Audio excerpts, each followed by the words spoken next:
Fertiliser onto your PastureBase website application. So you log in as per usual, and that will bring you here to your dashboard. And just on your dashboard, you can see the number of days since last fertilised. Now, there are no applications of fertiliser on this. It's a test farm, so just for people who are new to putting in fertiliser. But once you do have fertiliser in, you'll be able to get visibility on your wedge when the day that was last fertilised. So it'll come up here in a green writing since the day since your last event is in red, and it'll be green in your day since last fertilised. So to add fertiliser in, you go down to your tab here on the left hand side and you click add new. So it'll come up, you select the paddocks that you've spread fertiliser on. So we'll say we spread fertiliser on these 5 paddocks and we spread it today, but you can change the application date if you've spread on a different day. So once you do start putting in fertiliser applications, your list of normally used products will come up here at the top. At the moment, when you haven't got any in, you'll have to scroll down through and select the product that you're using.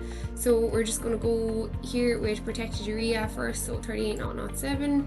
We're going to say there is maybe 18 kilos per paddock, so you go amount per hectare is click up here and then 18 and kilos, and look, it's whatever, it's personal choice here to what it'll come in as, and then you're saving, and that'll go into your applications list here. So you can see these 5 paddocks got protected urea today, and this is the amount that went out. If you want to add in, say, another application for maybe a different product or for a slurry, you can select add new fertiliser here, or you can go back here and click fertiliser add new, so that it'll bring you to the exact same page, whichever way is easier for yourself. So again, you select your paddocks. So you might select these 3 paddocks here. Say we might have applied fertiliser on the 1st of June, or slurry on the 1st of June after a cut of silage. So again, we're going to have to scroll down, but you can see your protected urea from the last application came up to the top. So it will get easier the more applications you put in. So you can scroll down, go to your cattle slurry, summer trailing shoe, we'll just say it's strong slurry. So for slurry, people tend to go with amount per acre, and say there's 2,000 gallons per acre went out, and you just need to select that that's in gallons and save. So you can see your slurry and your chemical fertiliser applications are in here.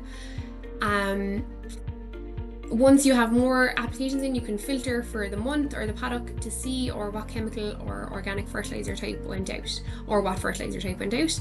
To get a view on the paddocks, you can go into your fertiliser per paddock. So this will be all the fertiliser that was spread on each individual paddock in the year. So it'll give you a paddock total.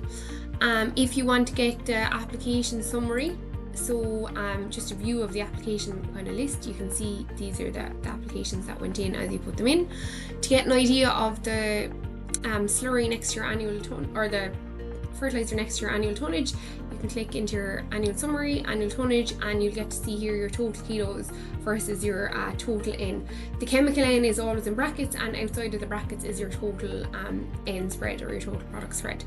So if you also want to use the grass calculator, it's available in the fertiliser slurry section, and then fertiliser calculator, and that works the exact same as in the mobile application.